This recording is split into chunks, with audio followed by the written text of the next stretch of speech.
வணக்கம்.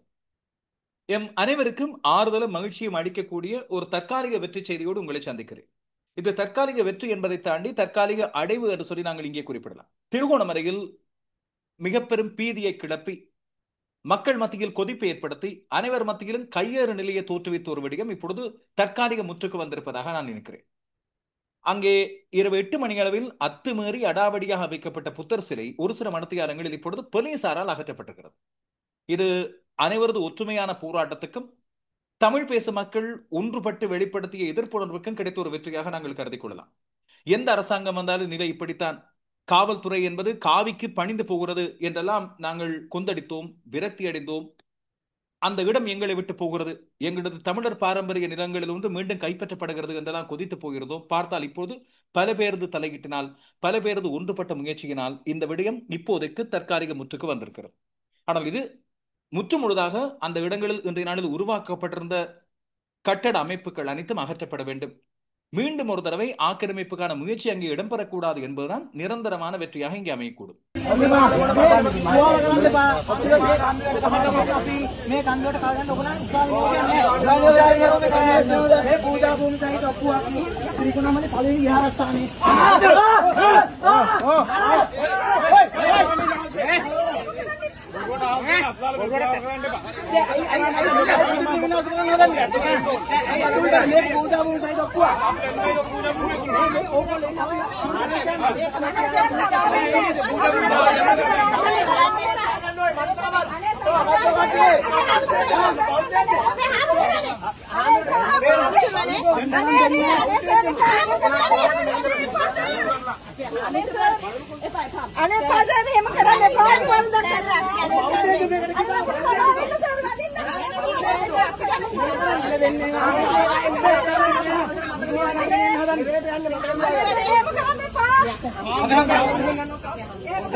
නීත්‍යානුකූල නැහැ කියන්නේ. ඔබතුමාලා මොනවද තාන්නේ අනික ඔබතුමාලා කොහොමද මේ අවසරයක් නැතුව අනවසරයෙන් ඇතුල්නේ? අයි අනවසරයෙන් නැත්නම් මොකද මේ පූජා භූමියක් පුවන්නේ? පූජා භූමියක් පුවදී ඔලියන්නේ. කො ගේන්න න. ඔයා ඉන්න වෙන කෙනෙක් යවන්න. මේ කිසි කෙනෙක්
මෙන්න මේ කට්ටිය මේ ඉන්නේ පොලිසිය මේ ඔක්කොම මේ ගහන්නේ ඔන්න හොඳට බලා ගන්න ගහන මිනිස්සු ඊනවල් ගහන්නේ මේ එන්න අර මොකද මේ කට්ටිය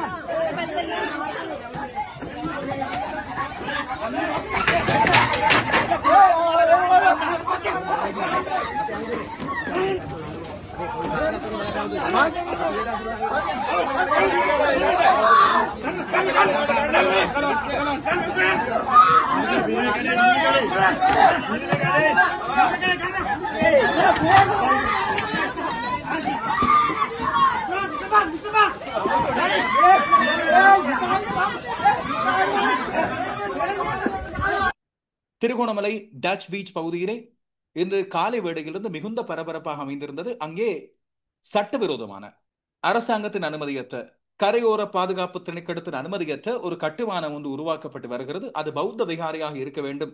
அதற்கான ஏற்பாடுகள் தான் அங்கே நடைபெற்று வந்தன என்பது அனைவரும் வெளிப்படுத்திய ஒரு விடயம்.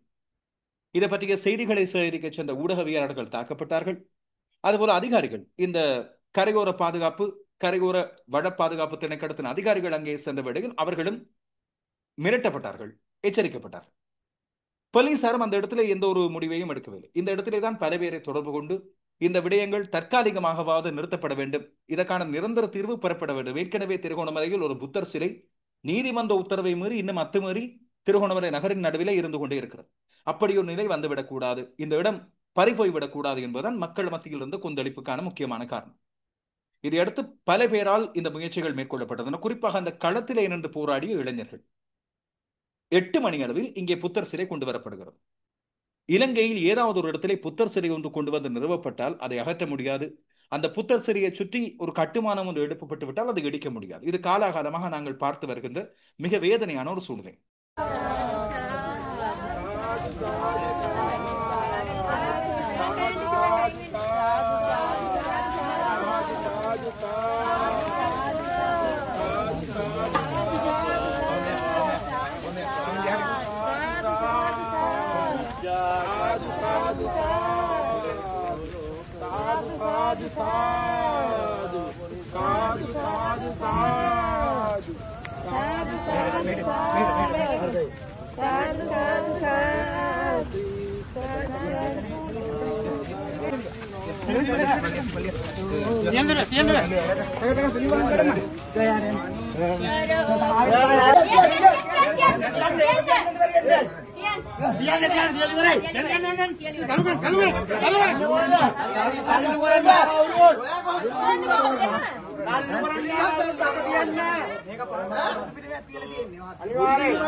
சாது சாது என்ற கோஷங்களோடு இந்த புத்தர் சிலை உள்ளே கொண்டு வரப்படுகிற காட்சி இது. இதை கொண்டு வந்த பல பேரும் அந்த பகுதியை சாராதவர்கள் என்று சொல்லி அந்த பகுதி மக்களால் சொல்லப்படுகிறது. இது போல வெளியே இருந்து பெரிய பெரிய பஸ்களில் கொண்டு வந்து குவிக்கப்பட்ட ஒரு சிலரையும் அடையாளம் காணக்கூடியதாக இருந்திருக்கிறது. போலீசார் இந்த புத்தர் சிலையை அகற்றுகின்ற வேளையில் அவர்களோடு வாக்குவாதப்பட்டவர்களில் ஒரு சில பௌத்த பிக்குகள் இருந்தார்கள். போலீசார்களை அதட்டி தள்ளி இருந்தார்கள். அதுபோல வெளியே நின்ற பல பேரும் அந்த பகுதியை சாராதவர்கள் என்று சொல்லி சுட்டிக்காட்டப்படுகிறது. கௌதம புத்தர் போதித்தது அறநிலை, துறவற நிலை, அன்பு நிலை, யாரையும் புண்படுத்தாத நிலை. ஆனால் அவரை வைத்துக் கொண்டே இடம் பிடிப்பதும் ஆக்கிரமிப்பதும் தான் இப்போது இவர்கள் செய்கிற விடயம் என்பது எம் அனைவருக்கும் தெரியும். ஆனால் யார் எதிர்த்து குரல் கொடுப்பது?